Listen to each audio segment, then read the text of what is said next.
నమస్తే, నేను Gangasani Sridhar, DSP anti corruption bureau Hyderabad. Actually మాకు 2 వారాల కింద ఒక ఫిర్యాదుదారుడు వచ్చాడు. అవినీతి గురించి కంప్లైంట్ చేశాడు.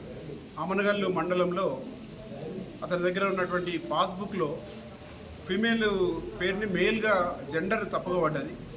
దాని కరెక్షన్ కోసము ఇక్కడికి వస్తే 50,000 రూపాయలు ఆల్రెడీ తీసుకున్నారు, కానీ అది కరెక్షన్ కాలేదు. మళ్ళీ వచ్చి అడిగినప్పుడు అతనికి ఆ కరెక్షన్ గురించి ఇంకొక 1,00,000 రూపాయల డిమాండ్ చేశారు. ఒక 50,000 తహసీల్దార్ గారు, ఒక 50,000 ఏమో సర్వేయర్ రవి ఉన్నారు, తహసీల్దార్ లలిత గారు ఉన్నారు. ఇద్దరు కూడా చెరి 50,000 ఇంకొక 1,00,000 రూపాయలు ఇవ్వమని డిమాండ్ చేశారు.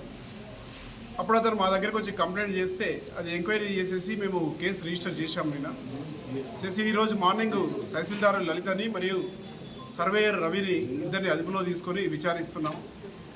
ఈ మొత్తం ప్రొసీడింగ్స్ అన్ని కంప్లీట్ అయ్యాక ఇక్కడ అరెస్ట్ చేస్తాము, ప్రొడ్యూస్ చేస్తాం కోర్టులో. ఏంటంటే ఎక్కడైనా ఎవరైనా లంచం డబ్బులు మిమ్మల్ని అడిగినప్పుడు 1064 ఈ నెంబర్ని గుర్తుపెట్టుకోండి. ఇది టోల్ ఫ్రీ నెంబర్, ఇది 24 అవర్స్ అవైలబుల్ ఉంటుంది. 1064కు ఎలాంటి కంప్లైంట్ వచ్చినా కూడా మేము తప్పనిసరిగా ఎంక్వైరీ చేసి చర్య తీసుకుంటాం. బాధితులు ఇంకా ఒకరిద్దరు వచ్చారు. ఆర్డీఓ గారు కూడా వచ్చారు ఆఫీస్కి. ఆర్డీఓ గారితో వాళ్ళకు ఉన్నటువంటి బాధితుల్ని కల్పించాము. అవి కూడా రెక్టిఫై చేయమని చెప్పాము. అంతే, తహసీల్దార్ అండ్ సర్వేయర్ ఇద్దరు. ఆల్రెడీ వీళ్ళిద్దరికి 50,000 ఆల్రెడీ తీసుకున్నారు. వీళ్ళు 29th జూలైకే తీసుకున్నారు. అవి ఇద్దరు కలిసి తీసుకున్నారు. తహసీల్దార్ గారు తీసుకున్నారు అమౌంట్. ఇప్పుడు డిమాండ్ చేయడం మాత్రం ఇద్దరు డిమాండ్ చేశారు, చెరి 50,000 కావాలని. ఇప్పుడు ఒప్పుకున్నారా వాళ్ళు 50,000 తీసుకున్నారు? ఒప్పుకున్నారు.